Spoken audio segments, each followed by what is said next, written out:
Hello students, welcome to my nurture. मैं हूं कृष्णा। कैसे हैं आप सब लोग? मस्त, बढ़िया। चलिए स्टार्ट करते हैं आज हम लोग बायोकेमिस्ट्री में next chapter water and electrolyte. Chapter बहुत सिंपल है, इसके बारे में सब कुछ आपको पता है। ठीक है, आप लोग इस चैप्टर के बारे में सब कुछ जानते हैं। फर्क सिर्फ ये है कि क्या चीज नहीं पता है कि किस हेडिंग में क्या पॉइंट हमको देने हैं। ठीक है, चैप्टर आसान है, एक ही बार में कॉपी पेन लेके बैठ जाना आप लोग। ठीक है ना, और जो जो पॉइंट रहेंगे वो पॉइंट लिख लेना, केवल अंदर आप लिख ले जाओगे और थोड़ा सा डाटा है। ठीक है, चैप्टर बहुत सिंपल है। वाटर के बारे में हर किसी को पता है, इलेक्ट्रोलाइट के बारे में हर किसी को पता है। ठीक है, स्टार्ट करें। चलिए, तो वाटर के बारे में सबको पता है क्या होता है। पानी दिन भर पीते रहते हैं। हमको समझना है वाटर का डिस्ट्रीब्यूशन, यानी कि जो हमारी बॉडी में वाटर किस तरीके से डिस्ट्रीब्यूट हो रखा है, कहां कहां पर कितना कितना पानी है। अगर हम बात करें the distribution of water in the human body is highly dynamic. ये वर्ड आप याद रखेंगे, जो डिस्ट्रीब्यूशन ऑफ वाटर है वो हाईली डायनेमिक है। डायनेमिक मतलब जो चीज चलती फिरती रहती है, चलायमान जिसे हम कहते हैं। ठीक है, हम सबको पता है हमारे हर एक बॉडी पार्ट लगातार पानी लेता रहता है, बाहर निकालता रहता है, तो डायनेमिक कंडीशन में रहता है, कभी कम कभी ज्यादा। ठीक है, एंड वेरी मतलब चेंज, बदलाव रहता है, बदलता रहता है डिपेंडिंग ऑन फैक्टर्स। ठीक है, वाटर डिस्ट्रीब्यूशन हमारी बॉडी में हाईली डायनेमिक है, लगातार चलता फिरता रहता है, यानी कभी कम कभी ज्यादा, कभी बढ़ेगा ना, जैसे पानी पीते रहते हैं काम होता है। और ये वेरी करता है, अलग अलग होता है अलग अलग लोगों में, जो कि डिपेंड करेगा एज के ऊपर, जेंडर क्या है, मेल फीमेल, बॉडी का कंपोजिशन कैसा है। ठीक है, पतली बॉडी, मोटी बॉडी, या किसी की ओवरऑल हेल्थ कैसी है, इन सब चीजों के ऊपर डिस्ट्रीब्यूशन ऑफ वाटर डिपेंड करता है किसी इंसान के अंदर। ठीक है, हाउएवर, हालांकि a typical breakdown of water distribution, अगर एक बहुत ही कॉमन सा ब्रेकडाउन करें कि कहां कहां पर कितना कितना है किसी एक एवरेज अडल्ट के अंदर, तो वो कुछ इस प्रकार से है। तो देखो, जो डिस्ट्रीब्यूशन ऑफ वाटर है इसको दो तरीके हैं, या तो आप इस तरीके से चार्ट बना दें, ओके है, कोई दिक्कत वाली बात नहीं है। 3 मार्क्स का क्वेश्चन आ रहा, आप ये चार्ट बना सकते हैं। ठीक है, कंपार्टमेंट देख लें। पहला है इंट्रासेलुलर, दूसरा है एक्स्ट्रा सेलुलर। ठीक है, एक्स्ट्रा सेलुलर के अंदर अपने ये 2 का A, 2 का B और 2 का C। ठीक है, एक्स्ट्रा सेलुलर के अंदर ये 3 कंपार्टमेंट है, फिर लास्ट में हमारे पास लिम्फ आता है। इंट्रा सेलुलर यानी कि सेल के अंदर, इंट्रा सेलुलर। ठीक है, इंट्रा सेलुलर, इसको ICF भी कहते हैं, वाटर इनसाइड सेल। ठीक है, ये लार्जेस्ट पोर्शन होता है ऑफ बॉडी वाटर कंटेंट। सबसे ज्यादा पानी सेल के अंदर मौजूद होता है, लगभग 60% ऑफ टोटल बॉडी वाटर, पूरा बॉडी के वाटर का 60%, या फिर 36 से 40% ऑफ बॉडी वेट। बॉडी को वेट कर लो, उसका 36 से 40%। एक्स्ट्रा सेलुलर फ्लूइड, ठीक है ना, वाटर आउटसाइड द सेल, जिसको कि हम फर्दर डिवाइड कर सकते हैं इनटू, किस किस पार्ट में डिवाइड कर सकते हैं? पहला इंटरस्टिशियल, दूसरा प्लाज्मा और तीसरा ट्रांससेलुलर। तो आओ देखें क्या है। तो 60 के बाद बचा हुआ कितना रह गया? 40%, और 36-40 और ये 20% ऑफ बॉडी वेट आ जाता है। ये interstitial fluid between the cells के बीच में जो फ्लूइड होता है। ठीक है, बाथेस द सेल, यानी कि इसकी के अंदर सेल हमारा नहा रहा है। नहाने का मतलब है क्या हो गया? नहाने का मतलब कि ये हमारे सेल हैं, तो सेल्स के बीच में जो फ्लूइड पड़ा हुआ है यहां पर, ये है ना, तो हम कह सकते हैं सेल इसके अंदर बाथ है। बाथ मतलब नहा रहा है। और ये जो फ्लूइड होता है ये क्या प्रोवाइड करवा रहा है? Nutrients and remove waste. Cell के अंदर सेल को न्यूट्रिएंट्स पहुंचाता है, सेल से न्यूट्रिएंट्स को बाहर निकालता है। अगर आप लोगों को लिम्फ याद है तो हम सबको पता है यही फ्लूइड आगे जाके लिम्फ बन जाता है। ठीक है, ये लगभग 75% ऑफ एक्स्ट्रा सेलुलर फ्लूइड, यानी कि इंटरस्टिशियल फ्लूइड जो होता है इस टोटल 40% का 75% यहां पर है। देन प्लाज्मा या ब्लड वॉल्यूम कह लो, ये लगभग 20% होता है एक्स्ट्रा सेलुलर फ्लूइड का। ठीक है, प्लाज्मा के अंदर हम बात करें तो वाटर पोर्शन ऑफ ब्लड का जो पानी का पोर्शन है, essential for transporting nutrient, gases and waste. क्यों ये पानी यहां पर क्यों जरूरी है, उसका फंक्शन भी दे रखा कि यहां पर पानी क्या काम कर रहा है। ठीक है, ट्रांससेलुलर फ्लूइड ये 5% होता है। ठीक है, ये स्पेशलाइज्ड फ्लूइड है। हमने हर तरह के फ्लूइड के बारे में सुना है, इस फ्लूइड के बारे में बहुत कम सुनते हैं, जैसे कि सेरेब्रोस्पाइनल फ्लूइड जो हमारे ब्रेन के आसपास है, साइनोवियल फ्लूइड जो हमारे जॉइंट में होता है, या डाइजेस्टिव फ्लूइड जो डाइजेशन में हमारे हेल्प करते हैं, वो सारे ट्रांससेलुलर फ्लूइड कहलाते हैं। ये लगभग 5% ऑफ ECF होते हैं। एक्स्ट्रा सेलुलर फ्लूइड का जो 40% है, ठीक है, टोटल का 5% आ जाएगा ये। फिर लास्ट में आता है हमारे पास लिम्फ, ठीक है, a small portion of extra cellular fluid contained in lymphatic vessels, ठीक है, कंटेन्ड इन लिम्फेटिक वेसल्स, ठीक है। ये part of extra fluid that circulate through the lymphatic system, ये भी क्या है, एक्स्ट्रा सेलुलर फ्लूइड का ही पार्ट है जो कि लिम्फेटिक सिस्टम के थ्रू फ्लो करता है, और ये काफी कम पोर्शन होता है। चार्ट बना सकते हैं इस तरीके से, यहां पर डिस्क्रिप्शन दे रखा है कि पानी कहां पाया जाता है और लगभग क्या काम कर रहा है, उसका फंक्शन भी दे दिया है। अगर आपको इस तरह चार्ट नहीं बनाना है, थोड़ा सा और लेंदी करना है इसको लिखते हुए इसके आंसर को, तो आप इसको इस तरीके से दे सकते हैं। वही सेम चीज मैं समझाता हूं। टोटल बॉडी वाटर, ठीक है, total body water makes up about 60% of an adult, तो यहां पे मेंशन किया हुआ हम लोगों ने, ठीक है, ठीक, ठीक है, कह रहा total body water makes up about 60% of an adult body weight. For example 70 kg adult has an approximately 42 litres of water. जो टोटल बॉडी वाटर है वो लगभग क्या है, 60% होता है टोटल एडल्ट वेट का, और ये जो है टोटल बॉडी वाटर है, ठीक है, intracellular fluid of total body water 60, यानी कि ये जो इंट्रासेलुलर फ्लूइड है, फिर से ध्यान से, टोटल बॉडी वाटर का यानी कि जो लगभग 42 लीटर है, इसका 60% यहां पाया जाता है, ठीक है, ऑफ टोटल बॉडी वाटर, जो कि 42 लीटर है, इसका 40% यहां पाया जाता है। बात समझ में आ रही है, ठीक है, इस तरीके से है ये। तो टोटल बॉडी वाटर बॉडी का 60% ही होता है, जैसे कि फॉर एग्जांपल 70 kg इंसान के अंदर 60% की बात करें तो 42 लीटर पानी आ जाएगा। ये जो परसेंटेज है, दिस परसेंटेज में वेरी बिटवीन 50% टू 70%, 50% से 70% के बीच में ये वेरी करता रहता है, यानी कि जो 60% हमने एवरेज ले लिया है, ये 50 से 70 के बीच में वेरी करता है बेस्ड ऑन फैक्टर्स। कई सारे फैक्टर हैं जैसे कि एज एंड सेक्स।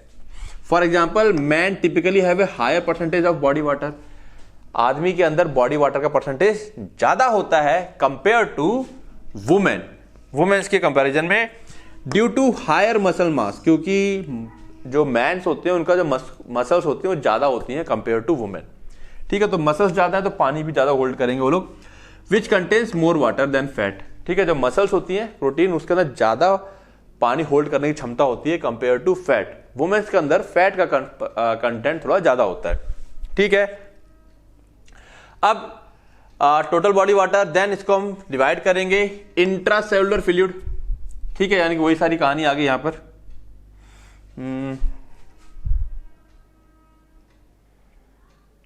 ठीक है, तो देखो यहां पर बात को समझना, कंफ्यूज मत कर जाना, ठीक है, जो यहां लिखा थोड़ा सा, जैसे कि इंट्रासेलुलर फ्लूइड, यहां पे क्या आ गया, refer to the water within the द cell.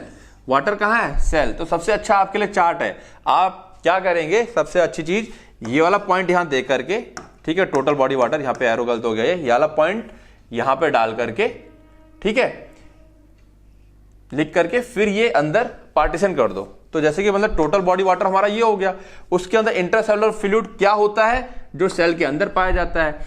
It constitute about 2/3 of the total body water, लगभग 40% of adult body weight. Confuse नहीं करना, जैसे कि यहां पे क्या है 40% ऑफ बॉडी वेट, तो कहीं पे बॉडी वेट के हिसाब से लिखा होता है, कहीं पर टोटल बॉडी वाटर के हिसाब से लिखा होता है। तो वैल्यूज में बेटा बच्चा यहां कंफ्यूज करता है। फिर से 60% टोटल बॉडी वाटर के हिसाब से है, 40% टोटल बॉडी वेट के हिसाब से है। तो ये वैल्यूज में बच्चों को कंफ्यूजन हो जाती है, सर कहीं 60 है कहीं 40 है। ध्यान रखो किसके कंपैरिजन में 60 और 40 है, ठीक है, बात समझ में आ गई। चलिए आगे आते हैं। फिर यहां पे एग्जांपल भी दे दिया है, कितना अच्छा है। फॉर एग्जांपल 70 kg कोई इंसान है, क्योंकि हम वेट के हिसाब से जनरली करते हैं, तो उसके अंदर करीब करीब 28 लीटर पानी हो जाएगा। 40% की बात करेंगे, ठीक है। फिर एक्स्ट्रा सेलुलर की बात करें अगर हम लोग, तो extra cellular is the water found outside the cell. देखो मैंने कहा ना चार्ट सबसे बेस्ट है। It makes about 1/3 of the total body water. This is रफली 20% ऑफ बॉडी वेट। ठीक है, कहां गया? 20% ऑफ बॉडी वेट। ठीक है, तो इसके हिसाब से अगर बात करें कोई 70 केजी का इंसान एक एवरेज हम लोग वेट ले लें तो उसमें 14 लीटर पानी एक्स्ट्रा सेलुलर फ्लूइड के अंदर पाया जाएगा। अब एक्स्ट्रा सेलुलर के अंदर भी क्या होगा? अलग अलग पार्ट हैं, इंटरस्टिशियल, प्लाज्मा और ट्रांससेलुलर। तो सबका हम अगर बात निकाल लें तो इंटरस्टिशियल के अंदर लगभग 75% ऑफ एक्स्ट्रा सेलुलर, यानी कि 14 लीटर का हम क्या निकालेंगे? 75% निकाल लेंगे। इसी तरह प्लाज्मा कितना है? 25% है एक्स्ट्रा सेलुलर फ्लूइड में। और जो ट्रांससेलुलर फ्लूइड है, जो स्पेशलाइज फ्लूइड होते हैं जैसे कि cerebrospinal fluid, synovial fluid, digestive fluid, ठीक है, इसके अंदर बहुत ही छोटा सा पार्ट होता है। क्लियर है? तो इस तरीके से आपको वाटर का डिस्ट्रीब्यूशन बताना है, बॉडी के किस पार्ट में कितना है। ओके, हम इसको कुछ इस तरीके से भी टिश्यू वाइज भी डिवाइड कर सकते हैं। जैसे मसल्स के अंदर लगभग 75% वाटर है। अब मसल्स के अंदर मसल सेल्स भी आ जाएंगे, ठीक है, मसल का इंटरस्टिशियल भी आ जाएगा। तो ये आप इस तरीके से एक एक्स्ट्रा दे सकते हैं। अदरवाइज हमने जो ये ऊपर के 2 पार्ट करे, ठीक है, यानी कि टोटल वाटर, उसका पहला पार्ट ये हो जाएगा इंट्रासेलुलर फ्लूइड और दूसरा पार्ट क्या हो जाएगा? Extra cellular fluid. इसके अंदर सेल्स और टिश्यू सब कवर अप हो जाता है। ठीक है, तो ये चार्ट बेस्ट अगर आप याद कर ले तो यहां पर अपना फंक्शन भी लिखा हुआ है, क्या क्या चीजें हैं। ठीक है, पर्याप्त है, ये चार्ट पूरा कवर कर देता है। ओके, उसके अलावा एक्स्ट्रा ये इसलिए दे दिया है कि अगर मसल वाइज क्वेश्चन आ जाए या फैट वाइज एमसीक्यू आ जाए या बोन वाइज या ऑर्गन वाइज, तो उसका एक डाटा होना चाहिए हमारे पास। मसल वाइज बात करेंगे तो 75% वाटर मसल में है। फैट वाइज बात करेंगे तो 10% ऑफ वाटर जो कि क्या होता है? फैट में पाया जाता है। बोन्स के अंदर लगभग 22% वाटर होता है, ये टोटल की बात हो रही है। और ऑर्गन्स के अंदर लगभग 75% ऑफ वाटर। ठीक है ना? Organs like the brain and liver have the high water content. ठीक है, जैसे जब पानी सूखता है ना, बॉडी में पानी कम होता है तो हमको थोड़ा सा डिल्यूजन होने स्टार्ट हो जाता है, क्योंकि ब्रेन में पानी कम होता है, जबकि ब्रेन और लिवर में सबसे ज्यादा होना चाहिए। तो जब बॉडी का पानी सूखता है तो हमको चक्कर आना इसीलिए स्टार्ट होते हैं। ठीक है, the brain for example is around 75% of water. Brain के अंदर लगभग 75% ऑफ वाटर होता है। तो ये हम इसको टिश्यू वाइज कर सकते हैं, इतना बेटर नहीं है, बट डाटा के लिए आप लिख सकते हैं। अदरवाइज चाहे तो आप इस वाले पॉइंट को यहां से हटा सकते हैं, but tissue wise organ wise भी एक डाटा आप लोगों के पास होना चाहिए। ओके, अब फंक्शन ऑफ वाटर, ये भी हम लोग बचपन से पढ़ते आए हैं। पॉइंट देख लेते हैं फटाफट। ठीक है, क्या पॉइंट है? रेगुलेटिंग बॉडी टेम्परेचर, हमारी बॉडी के टेम्परेचर को रेगुलेट करता है। ठीक है, जब हम लोग रनिंग वगैरह करते हैं, बहुत ज्यादा हीट होती है बॉडी, तो पसीना बाहर आता है और यहां फिर लगती है फिजिक्स। वो पसीना हमारी बॉडी की हीट को लेकर के उड़ जाता है, हमारी बॉडी की हीट से भाप में बन जाता है। तो जिस एरिया से हीट को लेकर के वो भाप बना, वो एरिया हमारा ठंडा होने लगता है, यानी कि बॉडी हमारी ठंडी होने लगती है। ठीक है, water helps regulate body temperature through sweating, पसीने से और एवपोरेशन से, है ना, पसीना आने का ठंडा ठंडा ठंडा सा लगता है। ठीक है, जो पसीना है as sweat evaporate from the skin, जैसे स्किन से उड़ेगा, एवपोरेट होगा, it cools the body down, ये हमारी बॉडी को कूल डाउन कर देती है, मेंटेनिंग स्टेबल इंटरनल टेम्परेचर। और इस प्रकार हमारी बॉडी का जो इंटरनल टेम्परेचर है उसको स्टेबल कर देती है, एक समान कर देती है। ठीक है, next, transportation of nutrient and oxygen. हम सबको पता है यहां पे ब्लड का रोल है। ब्लड में क्या होता है? पानी होता है। ठीक है, तो न्यूट्रिएंट और ऑक्सीजन, तो सबसे पहले आपको हेडिंग याद कर लेंगे, उसके अंदर आप मन से बना के भी लिख सकते हैं अगर आपको आता है। तो न्यूट्रिएंट और ऑक्सीजन में कौन आ जाएगा? हमारा ब्लड प्लाज्मा आ जाएगा।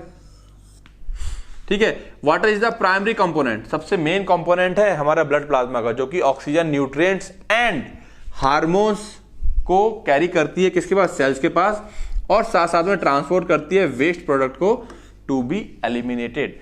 वहां से वेस्ट प्रोडक्ट को निकाल करके बाहर ले आती है, फिर उसको किडनी फिल्टर कर देता है। Okay, lubrication and cushioning. Lubrication मतलब जैसे हमारे जॉइंट्स वगैरह हैं जहां साइनोवियल फ्लूइड होता है, और कशनिंग मतलब गद्दा। गद्दे से क्या मतलब है? जैसे हम लोग कब गिरते हैं तो एक तरह से स्पंज वाला भी काम करता है ये। ठीक है, आओ देखें कैसे। Water serve as lubricant in the body, it is present in. Lubricants की बात करें तो साइनोवियल फ्लूइड, जो कि हमारे जॉइंट्स में, ठीक है, जैसे घुटने वगैरह हैं वहां साइनोवियल फ्लूइड मौजूद होता है, तो घुटने जब आपस में रगड़ते नहीं है, ठीक है, तो लुब्रिकेंट का काम करता है, यहां से फ्रिक्शन हमारा कम हो जाता है। Mucus membrane such as in the digestive and respiratory tract, जब हम खाना खाते हैं अगर वहां पर जो म्यूकस होता है उसमें भी पानी होता है, अगर म्यूकस नहीं होगा, पानी नहीं होगा, तो जो हम खाना खाते हैं ना, मुंह में अगर म्यूकस नहीं होगा तो सोचो वो कोरा मतलब जो खाना है वो रगड़ता हुआ जाएगा खाल से, और अगर पानी के साथ मिक्स हो जाता है तो चिकना हो जाता है, फिर सरकता हुआ जाता है, फ्रिक्शन कम करता है। ठीक है, सेरेब्रोस्पाइनल फ्लूइड ब्रेन के आसपास ये कुशनिंग का काम करता है। हमारा कई बार सर टकराता है ऐसे ऐसे करके, तो ये ऊपर का स्कल है, नीचे ब्रेन है, तो ब्रेन डायरेक्ट हड्डी से टकराएगा तो क्या होगा, चोट लग सकती है। तो इसके और इसके बीच में पानी होता है तो डायरेक्ट वो हड्डी से नहीं टकराता हमारा ब्रेन, और झटके बर्दाश्त करता है। तो कुशनिंग का काम कर रहा है, यहां पे गद्दे का काम कर रहा है ब्रेन और स्पाइनल कॉर्ड के लिए। एमनियोटिक फ्लूइड, बच्चा जो पेट में होता है उसके आसपास एक फ्लूइड होता है जिसको एमनियोटिक फ्लूइड कहते हैं। कई बार छोटे मोटे झटके लगते हैं, मदर कई बार गिर जाती हैं या उल्टा लेटी हुई हैं, जैसा भी है, तो वो फ्लूइड उसको बच्चे को चारों तरफ से गद्दे की तरह प्रोटेक्ट कर रहा है, कहीं पे डायरेक्ट चोट लगने नहीं दे रहा है। ठीक है, protecting and cushioning foetus during pregnancy. ठीक है, तो लुब्रिकेशन एंड कशनिंग चाहो तो इसके दो अलग पॉइंट कर सकते हो, लुब्रिकेंट का अलग कर देना, कशनिंग का अलग कर देना। ठीक है, ओवरऑल क्योंकि ये पॉइंट आता है हमारा प्रोटेक्शन के अंदर, किसके अंदर आ जाते हैं, प्रोटेक्शन के अंदर, 2 पॉइंट बन जाते हैं ये। ठीक है, next, facilitating digestive and metabolism, digestion and metabolism. हम सबको पता है digestive juice, pancreatic juice, HCl निकलता है, इंटेस्टाइनल जूस डाइजेशन में हेल्प करते हैं, प्लस मेटाबॉलिज्म, वहां पे भी हमको वाटर ही चाहिए होता है। वाटर एड्स मतलब हेल्प करता है in the breakdown of food के टूटने में। बहुत सारी केमिकल रिएक्शंस ऐसी होती है जहां पे पानी चाहिए होता है, कार्बोहाइड्रेट्स है, प्रोटीन्स है, जो पानी की मौजूदगी में ही क्या होंगे, टूटते हैं, यानी कि मेटाबॉलिज्म। ठीक है, थ्रू हाइड्रोलिसिस रिएक्शन, पानी की मौजूदगी में जो रिएक्शंस होती हैं उसको हम हाइड्रोलिसिस रिएक्शंस कहते हैं, यानी कि मेटाबॉलिज्म हमारी हेल्प कर रहा है। And helps form digestive juice, पानी नहीं होगा तो डाइजेस्टिव जूस नहीं बन पाएगा। पानी के अंदर ही जो जूस के अंदर एंजाइम्स पाए जाते हैं, वो जूस एक्चुअली पानी होता है, उस पानी के अंदर हमारे एंजाइम्स होते हैं जो कि डाइजेशन में हेल्प करते हैं। ठीक है, जैसे कि सलाइवा है या गैस्ट्रिक जूस है। उम्मीद है सारी चीजें, क्योंकि हम लोगों ने डाइजेशन वाला पार्ट HAP के अंदर पढ़ रखा है, तो सारी चीजें आपके दिमाग में आ रही होंगी। सिंपल है। It also facilitate nutrient absorption. ठीक है, पानी के अंदर डिसॉल्व होने के बाद ही न्यूट्रिएंट्स हमारे इंटेस्टाइन से एब्जॉर्ब होता है, तो इसको आप एक अलग पॉइंट भी बना सकते हैं। ठीक है, न्यूट्रिएंट एब्जॉर्प्शन को। And removal of waste product from the cell, ये हम पीछे ही पढ़ चुके हैं। ठीक है, removal of waste product from the cell, ये वाला पॉइंट पीछे कवर हो गया है, तो यहां पे लिखने की जरूरत नहीं, लेकिन हाँ, न्यूट्रिएंट एब्जॉर्प्शन को एक अलग पॉइंट आप बना सकते हैं। तो पॉइंट बनाने हैं, रिमूवल ऑफ वेस्ट प्रोडक्ट, ये हो गया यूरिन के माध्यम से। ठीक है, और साथ साथ में पसीना और फीसेस मतलब पॉटी में के अंदर भी लिक्विड होता है, पसीने में भी लिक्विड होता है, और यूरिन में भी पानी होता है। इन तीनों के माध्यम से हमारी बॉडी के वेस्ट को बाहर निकाला जाता है। मेंटेनिंग इलेक्ट्रोलाइट बैलेंस, जो कि इसी चैप्टर में हम आगे पढ़ेंगे। हमारी बॉडी का जो इलेक्ट्रोलाइट है, सोडियम, पोटेशियम, कैल्शियम, इनको बैलेंस करने का भी काम करता है। ठीक है, यानी मेंटेन करने का काम करता है। Water helps regulate the balance of electrolyte, कोई चीज ज्यादा है तो यूरिन से बाहर निकाली जाएगी, कोई चीज कम है तो यूरिन के अंदर से उसको एब्जॉर्ब कर लिया जाता है।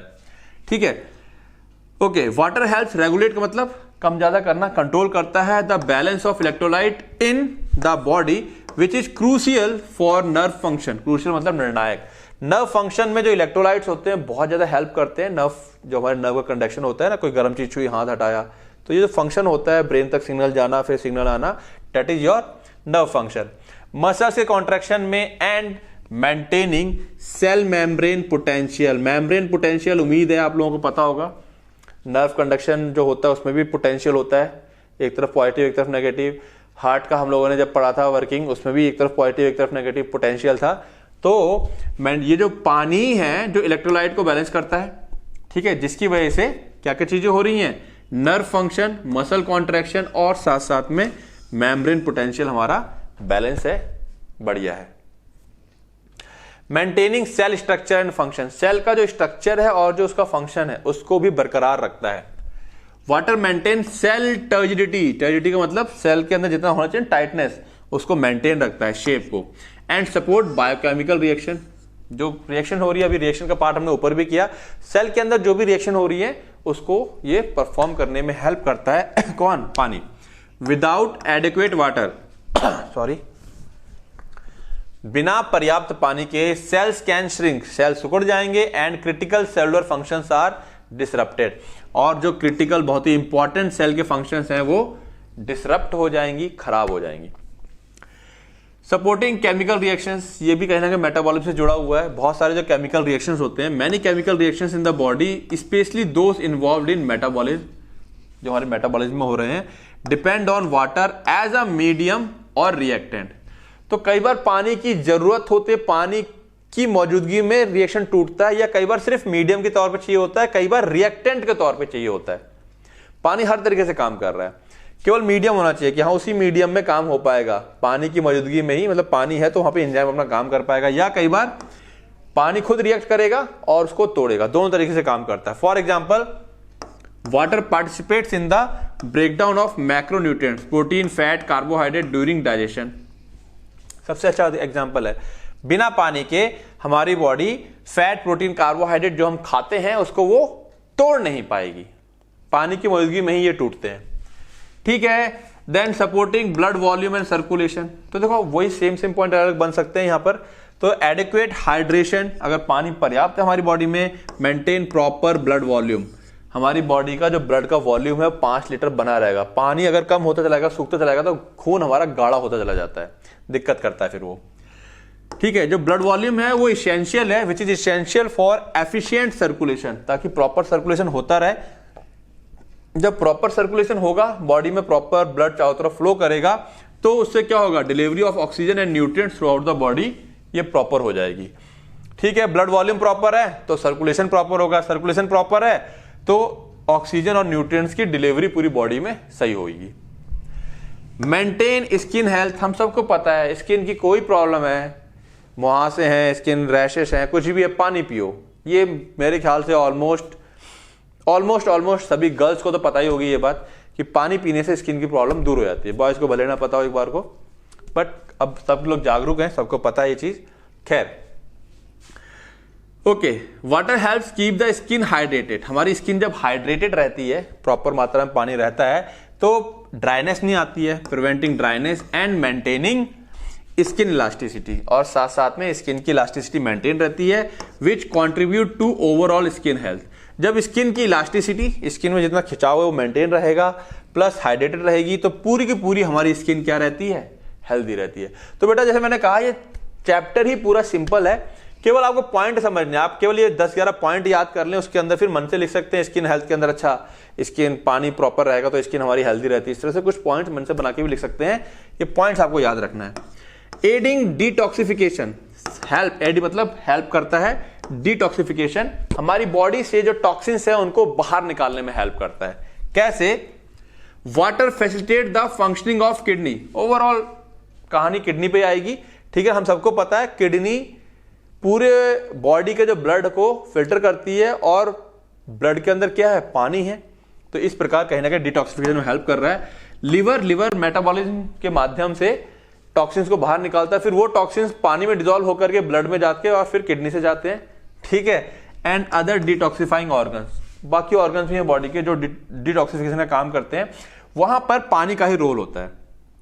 ठीक है, तो वाटर फैसिलिटेट, हेल्प करता है, मदद करता है functioning of the kidney, liver और दूसरे डिटॉक्सिफाइंग ऑर्गन्स की, जो कि अलाउ करते हैं बॉडी को to remove harmful substance and metabolic waste. ठीक है, ये तीन मेन हमारे, ये दो हमारे मेन ऑर्गन्स है, उसके अलावा कुछ और भी ऑर्गन्स है। ठीक है, जो कि हम लोगों ने डिस्कस किए हुए हैं फार्माकोलॉजी के डिटॉक्सिफिकेशन वाले पार्ट में, चैप्टर नंबर 1 के अंदर, कि कौन कौन से ऑर्गन डिटॉक्सिफाई करते हैं। ठीक है, तो इस तरीके से हमारी बॉडी का जो टॉक्सिन है वो क्या होता है? रिमूव हो जाता है। ठीक है, तो पानी ही मदद कर रहा है निकलने में टॉक्सिन्स को। तो इस तरीके से हमारे पास ये फंक्शंस ऑफ वाटर काफी सारे हैं, और भी बन सकते हैं, इसमें पॉइंट को हम लोग तोड़ मरोड़ के और बना सकते हैं। ओवरऑल हमारे पास यहाँ 11 पॉइंट है, यानी कि अगर 5 नंबर का भी सवाल आता है तो हम यहाँ पे 10 पॉइंट दे सकते हैं। ठीक है, चलिए आगे। चलिए, अब हमारे पास एक टॉपिक आता है water turnover and water balance. बच्चे इसमें भी बहुत ज्यादा कंफ्यूज रहते हैं। वाटर टर्नओवर, वाटर बैलेंस दोनों ही काफी क्लोज वर्ड्स हैं, काफी क्लोज टर्म्स हैं, बच्चों को कंफ्यूजन हो ही जाती है। आओ समझे है क्या, ठीक है ना। तो लिखा भी है water turnover and water balance are related concept, एक दूसरे से जुड़े हुए कॉन्सेप्ट है। तो कंफ्यूजन हो जाती है, तो बहुत ध्यान से समझना, इसीलिए मैंने इसकी समरी भी दी है, लास्ट में बताऊंगा ही मैं। That describe the management of water within the the human body. तो वाटर टर्नओवर और वाटर बैलेंस क्या डिस्क्राइब करता है, क्या बताता है? मैनेजमेंट ऑफ वाटर, हमारी बॉडी में पानी का मैनेजमेंट कैसे हो रहा है, हमारी बॉडी पानी को किस प्रकार से मैनेज कर रही है, उस मैनेजमेंट को अगर एक्सप्लेन करना है तो इन दो परिभाषाओं से, इन दो टर्म से हम लोग एक्सप्लेन करते हैं, है ना। किसी कॉलेज में, आपके कॉलेज में मैनेजमेंट कैसे काम कर रहा है, आप उसको कैसे एक्सप्लेन करेंगे, तो वैसे ही हमारी बॉडी वाटर को कैसे मैनेज कर रही है, उसी के लिए दो टर्म्स हैं, ठीक है। और इस प्रकार management of water within the the human body essential for maintaining proper hydration and supporting vital physiological function, ठीक है। तो बॉडी जब हमारी मैनेज करती है पानी को, क्यों मैनेज कर रही है? ताकि जो हमारी बॉडी है प्रॉपर हाइड्रेट रहे और सपोर्ट करते रहे फिजियोलॉजिकल फंक्शन, हमारी बॉडी में जो भी फंक्शंस हो रहे हैं, हार्ट पंप हो रहा है, किडनी काम कर रही है, वो प्रॉपर हमारे होते रहे। चलिए स्टार्ट करते हैं वाटर टर्नओवर से। ध्यान से बेटा, वाटर टर्नओवर रेफर्स टू, बहुत आराम से बता रहा हूं, water turnover refers to the continuous process of water entering and leaving the body. ये जो लगातार पानी हमारी बॉडी में आता है और जाता है, हम पानी पी रहे हैं, ठीक है, या दूध पी रहे हैं, खाना खा रहे हैं, खाने फूड में भी पानी होता है, फ्रूट्स खा रहे हैं उसमें भी पानी हो रहा है, जिस तरीके मर्जी से हम पानी ले रहे हैं, ठीक है, और हमारी बॉडी से पानी निकल रहा है जिस मर्जी तरीके से निकल रहा हो। ये जो पानी का आना और जाना, इस चीज को, इस प्रोसेस को कहा गया है बॉडी का वाटर टर्नओवर, ठीक है। It describe the dynamic flow of water, water का डायनेमिक फ्लो लगातार चल रहा है, आ रहा है, जा रहा है, ठीक है ना। From intake through various sources, पानी लिया जा रहा है कई सोर्सेस से, and loss through different pathways, और अलग अलग रास्तों से उसका निकलना। तो continuous process of water entering and leaving the body, ये जो पानी आ रहा है और जा रहा है, कितना आ रहा है कितना जा रहा है उसकी बात यहां पे नहीं हो रही है अभी, ठीक है, उसकी बात हम करेंगे वाटर बैलेंस में, ठीक। तो यही अंतर है, बस इतना ही अंतर है दोनों में, okay. Component of water turnover, क्या क्या कंपोनेंट है? वाटर इनटेक और वाटर लॉस। तो वाटर इनटेक की अगर हम बात करें, कैसे कैसे लेते हैं? ड्रिंकिंग फ्लूइड, प्यास लगती है, पानी पीते हैं, यही हमारा प्राइमरी सोर्स ऑफ वाटर है। फूड, जो हम खाना खाते हैं, स्पेशली फ्रूट्स और वेजिटेबल्स, उसके अंदर ही पानी होता है। मेटाबॉलिक वाटर, जब रिएक्शन होती है हमारी बॉडी के अंदर, हम लोगों ने इलेक्ट्रॉन ट्रांसपोर्ट चेन पढ़ रखी है मेटाबॉलिज्म वाले पार्ट के अंदर, उसमें लास्ट में H2O निकलता है मेटाबॉलिज्म के अंदर, तो वहां से भी हमारी बॉडी को क्या मिलता है? पानी मिल जाता है। Water produced by body's metabolic process such as the breakdown of nutrients during digestion, यानी कि जिस समय हमारी बॉडी न्यूट्रिएंट्स के लिए डाइजेशन का काम कर रही होती है, ठीक है, breakdown of nutrients during digestion, वहां से भी हमको क्या मिल जाता है? वाटर मॉलिक्यूल मिल जाता है। इसका सबसे अच्छा कॉन्सेप्ट क्या है? अगर आप लोगों को जस्ट एग्जांपल के लिए बता रहा हूं, नाम आप लोगों ने सुना होगा कंगारू रैट, सुना है? कंगारू रैट, हम लोग कहते हैं जिंदगी में कभी पानी नहीं पीता, तो जिंदा कैसे रहता है? उसने अपने सिस्टम को इस तरह से डेवलप कर लिया रेगिस्तान में रहते हुए कि उसकी बॉडी का जो मेटाबॉलिज्म से जो पानी निकलता है ना, उसी से ही वो अपने बॉडी का सारा काम चला लेता है, ठीक है। तो ये इसका एक जस्ट एग्जांपल दिया मैंने। वाटर लॉस हम सबको पता है, यूरिन, किडनी फिल्टर करती है ब्लड को और एक्सक्रीट करती है वेस्ट, और अगर बॉडी में एक्सेस वाटर है तो उसको ही बाहर निकाल देती है। पसीना, water is lost through sweat specially during physical exertion, जब हम फिजिकल एक्टिविटी वगैरह करते हैं, रनिंग वगैरह कर रहे हैं, और इन हॉट एनवायरमेंट, धूप में खड़े हो तो ही पसीना आता है क्योंकि कूलिंग का काम हो रहा होता है तब। ब्रीदिंग, हम जब सांस लेते हैं, देखा ना, सांस लेते हैं या लेते नहीं, सॉरी छोड़ते हैं, शीशे के ऊपर भाप मारो तो शीशे पे वाटर के ड्रॉपलेट्स आ जाते हैं, आते हैं ना। कभी सोचा नहीं होगा कि हाँ पानी तो लॉस हुआ ना हमारा, हमारी बॉडी से तो पानी गया वो, ठीक है, दैट इज ब्रीदिंग। रेस्पिरेशन कहते हैं water vapours in exhaled, exhaled मतलब जब सांस छोड़ रहे हैं ब्रीदिंग के समय, तब भी लॉस हो रहा है। Faeces potty, a small amount of water is lost through the stool. जब हम पॉटी करते हैं तो थोड़ा बहुत पानी लॉस होता है, मतलब क्योंकि सॉफ्ट होती है हमारा स्टूल तो पानी वहां से लॉस हो जाता है। ठीक है, तो क्या है, water turnover represent how the body replaces the water it loses. Simple वो ये कहना चाह रहा है जो पानी लॉस हो गया उसको कैसे रिप्लेस कर रही है हमारी बॉडी। इंश्योरिंग डेट, जिससे कि वो सुनिश्चित करती है हमारी बॉडी फ्लूइड बैलेंस को, जो कि वाटर बैलेंस अभी अगला टॉपिक आ जाएगा हमारा। ठीक है ना, तो जो पानी का लॉस हो गया है उसको लेना है वापस, दिस इज द टर्नओवर, और ऐसा करके वो फ्लूइड बैलेंस करती है, मेंटेन करती है। The daily water turnover for an adult is typically around 2.5 to 3 litre. तभी कहा जाता है रोज आपको 2.5 से 3 लीटर पानी पीना चाहिए एक एवरेज इंसान को, कोई नॉर्मल एक्टिविटी जब करते हैं तो, क्योंकि इतना पानी हमारा लॉस हो ही जाता है। हम भले ही कोई फिजिकल एक्टिविटी ना करें, सांस तो छोड़ ही रहे हैं, वहां से लॉस हो रहा है, थोड़ा बहुत पसीना, टॉयलेट कर ही रहे हैं, वहां से लॉस हो रहा है, मॉर्निंग में फीसेस जाते ही हैं, वहां से लॉस हो रहा है, तो कई सारी चीजों से लॉस तो हो ही रहा है, तो इसीलिए हमको इनटेक भी करते रहना चाहिए। बाद बाकी ये जो टर्नओवर है कई सारे factor, age, activity level and environmental conditions पे डिपेंड करता है। एनवायरमेंट ठंडा है, गर्म है, ह्यूमिड है, कैसा है, तो बॉडी से उसी हिसाब से फिर वाटर का लॉस होता है। ठीक है, तो टर्नओवर क्लियर, प्रोसेस है पानी का आना और जाना बॉडी के अंदर। अब बात करें वाटर बैलेंस की। Okay, water balance is the equilibrium between, क्या है ये, इक्विलिब्रियम। ठीक है ना, इक्विलिब्रियम क्या होता है, जितना इक्विलिब्रियम पता ना क्या होता है, जैसे ए और बी के बीच में इक्विलिब्रियम है अगर, तो अगर इधर बी कम होगा तो यल रिएक्शन बी की साइड बढ़ जाएगी। अगर रिएक्शन के टर्म से बात करें तो इक्विलिब्रियम हम यहां पे कह सकते हैं एक तरह का बैलेंस। ठीक है, उधर कम होगा तो इधर से आउटपुट ज्यादा होगा तो इनटेक बढ़ जाएगा, इनटेक कम होगा तो आउटपुट को कम किया जाएगा, तो बैलेंस रहना चाहिए। Equilibrium between water intake and water loss. ठीक है ना, इनके बीच का जो इक्विलिब्रियम होता है, ठीक है, जो एक तरह का बैलेंस कह लो, जितना लॉस होगा उतना इनटेक कर लो, या इनटेक कम हो रहा तो लॉस को कम कर लेगा बॉडी।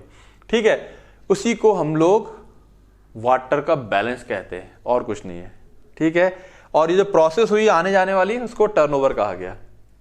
ठीक, for the body to function optimally, अगर बॉडी को ऑप्टिमली सबसे बेस्ट परफॉर्म करना है अपना, water inputs need to be equal to water output, this is the balance. अगर बॉडी को बेस्ट परफॉर्म करना है अपना तो जितना आउटपुट है उतना इनपुट होना चाहिए। वाटर इनपुट को वाटर आउटपुट के बराबर होना है, maintaining a state of hydration. इससे हमारी बॉडी क्या रहेगी, हाइड्रेट रहेगी, बॉडी में पानी की कमी नहीं आएगी। उसको समझने के लिए हम सिंपल सी एक बात समझे, बॉडी का वाटर हमने देखा 4.2 लीटर, ठीक है, सॉरी 42 लीटर था तो 42,000 ml यहां पे बात हो गई है। तो ड्रिंकिंग वाटर से आया, फूड स्टफ से इतना आया, मेटाबॉलिक वाटर से इतना आया, लगभग 2.5 लीटर, ठीक है, पर डे का होता है। यूरिन से लगभग 1.5 लीटर निकल जाता है, स्किन से 450 ml निकल जाता है, लंग से इतना निकलता है कि एवरेज वैल्यू देखो इतना पॉइंट निकल जाता है, लंग्स मतलब कि हम जो सांस छोड़ते हैं। फिशेस से लगभग 150 ml और मिल करके वाटर आउटपुट 250 ml। ये अगर बराबर है तो हो गया हमारा वाटर बैलेंस। ठीक है, इसको अगर हम वाटर बैलेंस की इक्वेशन को देखें तो वाटर बैलेंस क्या है, इक्वल टू वाटर इनटेक में से माइनस वाटर लॉस। ये इक्वेशन क्यों जरूरी है समझने के लिए, अगर तो वाटर लॉस ज्यादा हो गया है, ठीक है ना, तो नेगेटिव वाटर बैलेंस हो जाएगा, और अगर वाटर लॉस कम है, वाटर इनटेक ज्यादा है तो पॉजिटिव वाटर बैलेंस हो जाएगा। क्योंकि अगर वाटर इनटेक ज्यादा है तो वैल्यू कैसी आएगी, पॉजिटिव आएगी। अगर वाटर लॉस ज्यादा है तो वैल्यू मेरी कैसी आएगी, नेगेटिव आएगी। तो हमको पता चल जाएगा कि नेगेटिव वाटर बैलेंस है या पॉजिटिव वाटर बैलेंस है। दोनों के अपने अपने नुकसान है। Positive water balance occur when water intake exceed water loss. Water intake जब ज्यादा हो जाएगा, वाटर लॉस कम होगा, तो पॉजिटिव वाटर बैलेंस होगा, leading to over hydration. Over hydration भी अच्छा नहीं होता है, ठीक है। और नेगेटिव वाटर बैलेंस तो हम सबको पता है, पानी की अगर कमी रहेगी तो वैसे ही वो अच्छा नहीं है।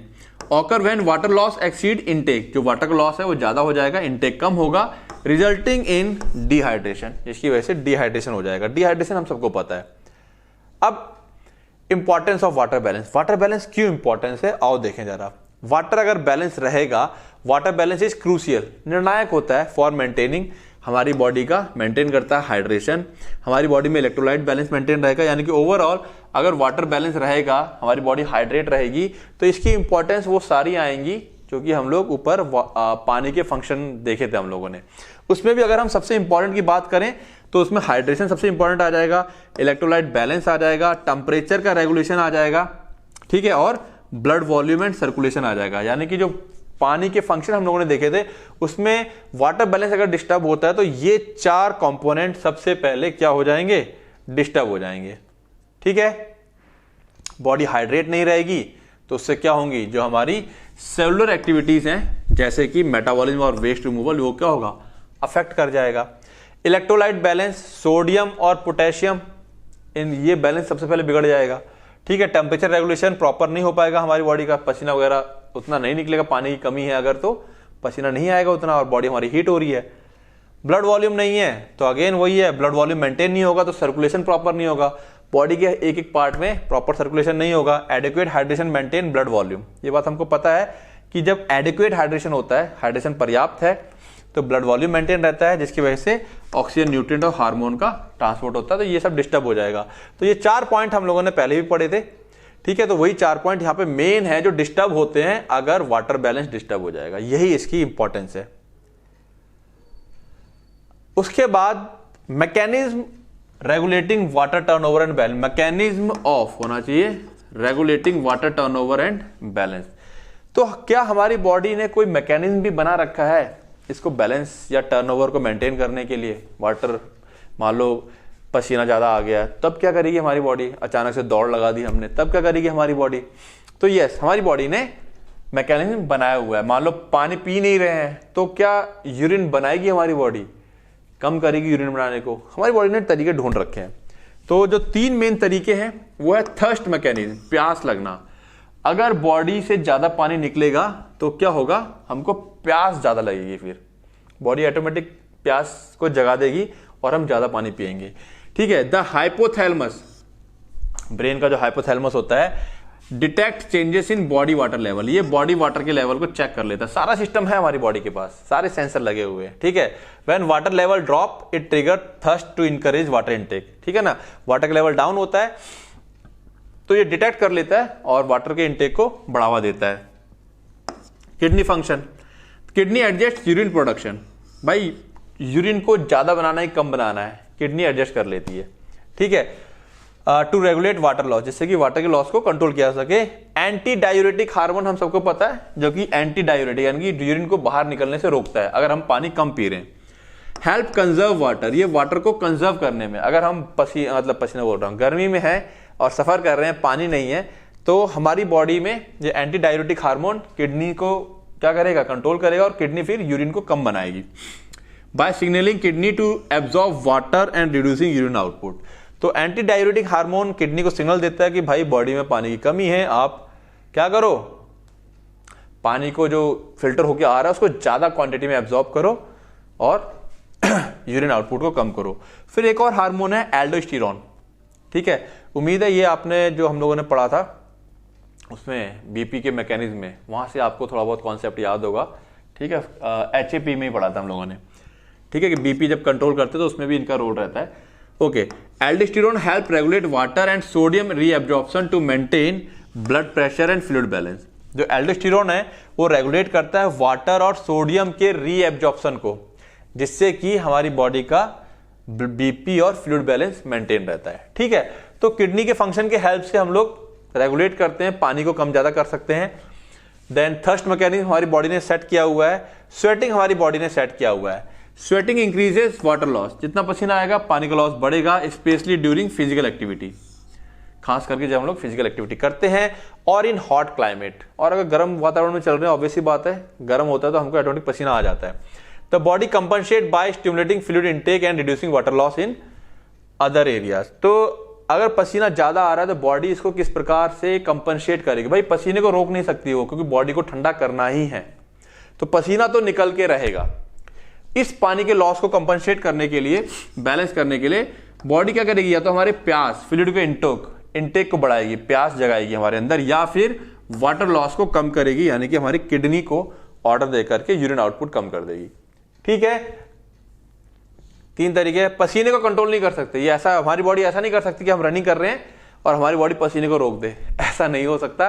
पसीना तो अगर एक्टिविटी कर रहे हो तो पसीना निकलेगा ही निकलेगा। उस पानी के लॉस को हम कंपनसेट कर सकते हैं दूसरे तरीकों से, ठीक है।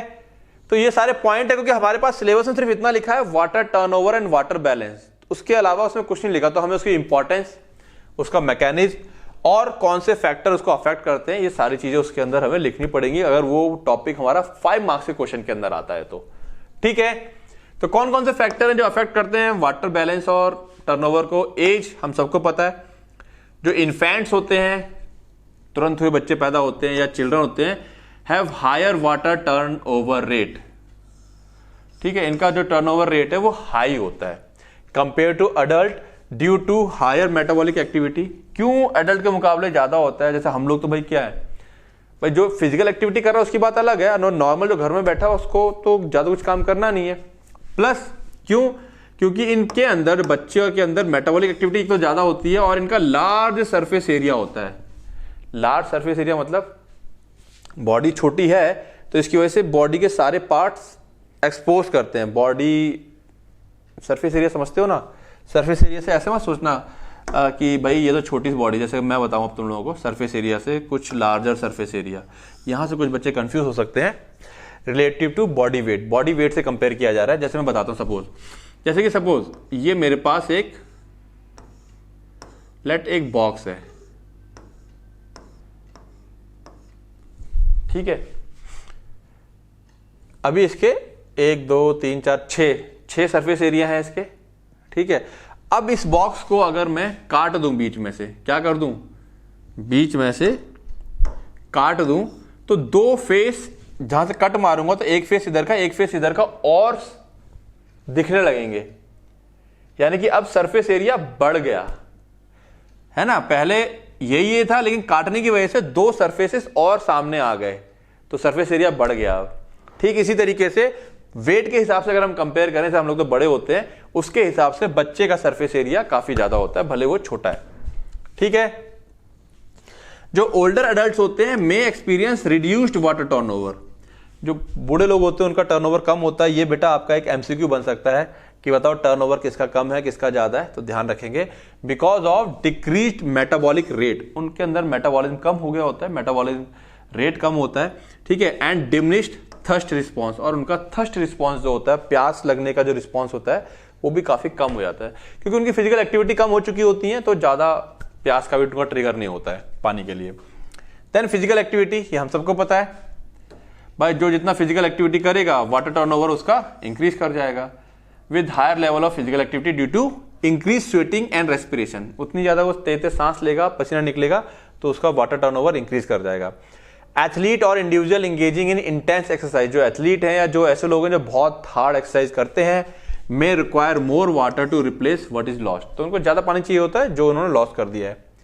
क्लाइमेट एंड एनवायरमेंट, इसको भी समझते हैं, समझो जरा। हॉट और humid environment increase water loss, अगर आप किसी गर्म जगह पे रह रहे हैं या ह्यूमिड एनवायरमेंट में रह रहे हैं तो वहां पे क्या होता है, ज्यादा पानी का लॉस होता है पसीने की वजह से, ठीक है। Requiring higher water intake to maintain balance, इसलिए उनको पानी ज्यादा पीना पड़ता है, ओके। इन कोल्ड एनवायरमेंट, जो लोग ठंडी जगह पे रह रहे हैं, while water loss through sweat decrease, पानी का लॉस जो है वो पसीने की वजह से तो कम हो जाता है, पसीने से उतना नहीं होगा, बट रेस्पिरेटरी वाटर लॉस में स्टिल भी सिग्निफिकेंट, जो हम सांसों के माध्यम से छोड़ते हैं वो तब भी काफी मायने रखता है, ठीक है। Specially during heavy breathing in cold air, जब ठंडी हवा में हम तेज तेज हैवी ब्रीथिंग लेते हैं ना इस तरीके से, ठीक है, तो वहां से हमारा वाटर लॉस काफी होता है, ठीक है। डाइट, अगर आप ध्यान दें, जो लोग प्रोटीन खा रहे हैं, हाई प्रोटीन और हाई सोडियम डाइट, यानी जो लोग नमक ज्यादा खाते हैं या जो प्रोटीन ज्यादा खाते हैं, increase bodies water need, body के पानी की नीड बढ़ जाती है, तो आपको ज्यादा पानी पीना ही है। As water is required to metabolize proteins and flush excess sodium through the kidney, क्योंकि क्या करना है, बॉडी को प्रोटीन को मेटाबोलाइज करना है और सोडियम को फ्लश करना है किडनी से। देन डायूरेटिक, डायूरेटिक्स क्या है, एग्जाम्पल कैफीन और अल्कोहल, ठीक है। आप जब भी चाय वगैरह पीते हो या ड्रिंक वगैरह करते हैं, जो लोग उनको पता होगा ड्रिंकिंग करने के बाद टॉयलेट बहुत ज्यादा आता है, ठीक है। Can increase urine production and water loss, वो यूरिन के प्रोडक्शन को, वाटर लॉस को बढ़ा सकता है। ठीक है, ये मेरे साथ भी, मैं खुद इसको फील करता हूँ कि जब भी मैं चाय वगैरह पीता हूँ, चाय या कॉफी, तो उसके तुरंत हाफ एन आवर के अंदर यूरिन बहुत ज्यादा आता है मेरे को। ठीक है, 1 घंटे के लिए, 1 घंटे के अंदर आकर के वो चला जाता है, उसका इफेक्ट होता है थोड़ी देर के लिए, फिर खत्म हो जाता है। ठीक है, तो डाइट का भी असर पड़ रहा है। Then health condition, health condition की अगर हम बात करें तो किसी को बुखार है तो पसीना निकलता है, डायरिया है तो पानी का बहुत ज़्यादा लॉस होगा, वॉमिटिंग है तो पानी का लॉस हो गया, या कोई दूसरी मेडिकल कंडीशन है जैसे कि किडनी डिजीज है या डायबिटीज है, can lead to excessive water loss. इन सब की वजह से पानी का लॉस ज़्यादा होता है, increasing the need for fluid replacement. तो ये मैंने कहा ना, आपको क्या कहा था, सारी चीज़ें आपको पता है। कुछ लोगों को बोरियत भी लग रही है, अरे सर ये तो हमको पता है। पॉइंट नोट कर लो, क्या नोट कर लो, पॉइंट नोट कर लो कि अच्छा हेल्थ कंडीशन में ये सब चीज़ें हैं, बस दिमाग में सेट कर लो। 1 टाइम पढ़ने वाला टॉपिक है ये सारे। ठीक है, उसके बाद नोट्स पॉइंट लिख लो, बस खेल खत्म। अब वाटर अगर इम्बैलेंस हो जाएगा तो क्या हो जाएगा, तो या तो डिहाइड्रेशन हो जाएगा, वाटर अगर इम्बैलेंस होगा। ठीक है, डिहाइड्रेशन मतलब पानी की कमी हो जाएगी, ऑब्वियसली बात है, इनटेक कम हो गया और आउटपुट ज्यादा हो गया। ठीक है, तो डिहाइड्रेशन हो जाएगा। इसके सिम्टम्स क्या है, प्यास लगेगी, मुंह सूखेगा, थकान लगेगी, डिजीनेस, चक्कर जैसा आ सकता है, यूरिन डार्क हो जाएगी। Severe dehydration can result in organ damage और डेथ। सीवियर डिहाइड्रेशन क्या कर सकता है, हमारे ऑर्गन्स को डैमेज कर सकता है, यहां तक कि हमारी मौत भी हो सकती है। ठीक है, बात समझ में आ रही है। ओवर हाइड्रेशन यानी कि वाटर इंटॉक्सिकेशन, ज्यादा पानी पी लोगे तो वो पानी भी टॉक्सिक हो जाएगा, जहर बन जाएगा हमारे लिए। ठीक है ना, तो over hydration occur when too much water is consume. इससे होगा क्या, ब्लड हमारा डाइल्यूट हो जाएगा। ब्लड डाइल्यूट होगा तो सोडियम जो है वो डाइल्यूट हो जाएगा, जिसकी वजह से सोडियम का लेवल डाउन दिखाई पड़ेगा बॉडी के अंदर, और एक कंडीशन होती है हाइपोनेट्रेमिया, जो कि लो सोडियम की वजह से क्रिएट होती है। ठीक है, इसकी वजह से कुछ और सिम्टम्स होने लगेंगे, नॉइजिया, जी मिचलाएगा, सर में दर्द हो सकता है, confusion, and in extreme cases अगर बहुत ज्यादा डाइल्यूट कर दिया है आपने, मतलब बहुत ज्यादा पानी पी लिया है, तो सीजर्स, दौरे पड़ सकते हैं, कोमा और डेथ हो सकती है। ठीक है, तो पानी का कम होना और पानी का ज्यादा होना, दोनों का लास्ट सीवियर कंडीशन में मौत है। तो पानी से खिलवाड़ नहीं। ठीक है, पानी को एवरेज पीना है। ओके, तो यही बात मैं कह रहा था, ये हमारा पूरा ओवरऑल बातें होगी। इसके अंदर सारी कोई वाटर टर्नओवर और वाटर बैलेंस बस लिख दिया टॉपिक, उसके अंदर क्या क्या बातें हेडिंग डालनी है ऐसा कुछ मेंशन नहीं है। तो जो बेसिक हेडिंग है वो मैंने यहाँ कवर कर दी है। और अगर जैसे समरी की मैंने बात करी, ऐसे आप हर टॉपिक में बना सकते हैं। समरी से क्या मतलब होता है, जैसे समरी का मतलब क्या हो गया, वाटर टर्नओवर की डेफिनेशन दी। वाटर टर्नओवर क्या है, process of water intake and loss. Water intake और लॉस की प्रोसेस जो कि सुनिश्चित करती है body replaces what it loses daily, जो ये सुनिश्चित करती है पानी जो लॉस हुआ है उसको वो गेन कर ले। Water balance, it is the equilibrium between the water intake and water loss. एक लाइन में खत्म। Maintaining this balance is essential for, ये बैलेंस को मेंटेन रखना क्यों जरूरी है, हाइड्रेशन के लिए, इलेक्ट्रोलाइट रेगुलेशन के लिए, ओवरऑल हेल्थ के लिए। तो अगर आप बाय द वे, सपोज ये एक मैंने उदाहरण दे रहा हूं, मान लो 3 नंबर में सवाल आया और कुछ चीजें आप भूल रहे हैं, आपको अगर एक लाइन की बातें भी याद है इस तरीके से, तो आप अगर इस तरीके से भी एक लाइन लिख देते हैं तो 3 में से आपको मान के चलिए 2 नंबर बहुत इजीली मिल जाएंगे। तीसरा, द बॉडी यूज मैकेनिज्म, यहां मैकेनिज्म देना है आपको, like thirst response, kidney regulation and sweat control, पसीने का है ना, पसीने के माध्यम से कंट्रोल करता है to maintain water turnover and balance. आपने मैकेनिज्म के बारे में भी जिक्र कर दिया, बैलेंस भी बता दिया, टर्नओवर भी बता दिया। और proper water balance prevent dehydration और ओवर हाइड्रेशन। अगर आप प्रॉपर हाइड्रेट रहते हैं तो डिहाइड्रेशन या ओवर हाइड्रेशन नहीं होगा, जो कि प्रॉब्लम हो जाती है। सपोर्टिंग, इससे सपोर्ट होगी हमारी फिजियोलॉजिकल फंक्शन, जैसे कि टेम्परेचर रेगुलेशन है, ब्लड सर्कुलेशन है और वेस्ट एलिमिनेशन है। तो आप वाटर टर्नओवर और वाटर बैलेंस में 3 नंबर के हिसाब से ऐसे मिनिमम ये पॉइंट भी दे देते हैं तो ओके है। बट ये समरी उस समय की बात बोली है मैंने कि अगर आप सब कुछ भूल जाते हैं ना, बच्चे कहते हैं सर हम तो भूल गए, समझ में नहीं आया क्या लिखना है, तो आप ऐसे हर एक हेडिंग, मैकेनिज्म की एक हेडिंग बनाई आपने, इम्बैलेंस की हेडिंग बनाई, ठीक है, एक हेडिंग को एक लाइन में डिफाइन करना, इसे कहते हैं हर एक हेडिंग को एक लाइन में डिफाइन करना। इस तरीके से भी आप आंसरिंग कर सकते हैं अगर भूल जाएं तो, आपको केवल हेडिंग याद हो। ठीक है, water turnover and balance are key to maintain healthy body. Water turnover और बैलेंस ये की है, चाबी है हमारी हेल्दी बॉडी के मेंटेन रखने के लिए और सुनिश्चित करने के लिए सारी की सारी सेलुलर एंड मेटाबॉलिक प्रोसेस और फंक्शन को स्मूथली चलाने के लिए। ठीक है, क्लियर है बातें। और ये हमारा माइंड नर्चर ऐप है जो कि आपकी फार्मेसी की पढ़ाई को बैलेंस करता है। ओके, तो करना क्या है आप सब लोगों को पता है। नोट्स का लिंक डिस्क्रिप्शन में मिलेगा और पढ़ते रहना है, रिवाइज करते रहना है। Okay, all the best.